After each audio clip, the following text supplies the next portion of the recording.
జాన్వీ కపూర్ తాజా చిత్రం పరం సుందరిని ప్రమోట్ చేస్తూ తాజాగా ఇన్‌స్టాగ్రామ్‌లో ఒక ఫోటోను షేర్ చేశారు. రంగురంగుల పుష్పాల చీరలో మెరిసిపోతూ తెల్లటి పువ్వును చేతిలో పట్టుకొని చిరునవ్వుతో పోజ్ ఇచ్చిన ఆమె, నీలిరంగు నేపథ్యానికి అనుగుణంగా మరింత ఆకర్షణీయంగా కనిపించారు.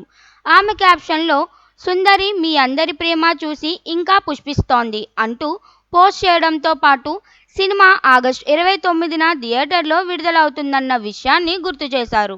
ఈ చిత్రంలో జాన్వీ కపూర్ సుందరి అనే కేరళ అమ్మాయి పాత్రలో నటిస్తుండగా, సిద్ధార్థ్ మల్హోత్రా పరం అనే ఢిల్లీ యువకుడిగా కనిపించనున్నాడు. వీరిద్దరూ తొలిసారి జంటగా నటిస్తున్నారు. ఇటీవలే విడుదలైన ట్రైలర్ వీళ్ళిద్దరి మధ్య కెమిస్ట్రీ కొత్తగా, సరదాగా ఉందని ప్రేక్షకులు అభిప్రాయపడ్డారు. కథలో హాస్యానికి కూడా చోటిచ్చినట్టు కనిపిస్తోంది.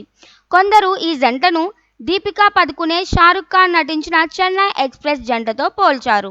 అయితే ట్రైలర్ చూసిన కొంతమంది జాన్వీ యొక్క మలయాళీ యాక్సెంట్పై విమర్శలు వ్యక్తం చేశారు. మలయాళీ నటి పవిత్ర మీనన్ దీనిపై స్పందిస్తూ, "ఓ వీడియోలో ఒక మలయాళీ పాత్రకి మలయాళీ నటిని తీసుకోవడంలో ఇబ్బందేంటి? మేము తక్కువ టాలెంట్ ఉన్నవాళ్లమా? మలయాళీ సంస్కృతిని సరైన రీతిలో చూపించాలంటే భాష కూడా నేటివ్‌గా ఉండాలి కదా" అని పేర్కొన్నారు. ఈ విమర్శల మధ్య సినిమా మీద ప్రేక్షకుల ఆసక్తి మాత్రం తగ్గలేదు.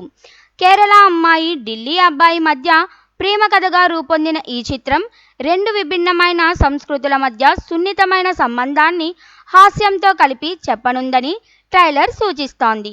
పరం సుందరి ఈ నెల 29న థియేటర్లో విడుదల కానుంది.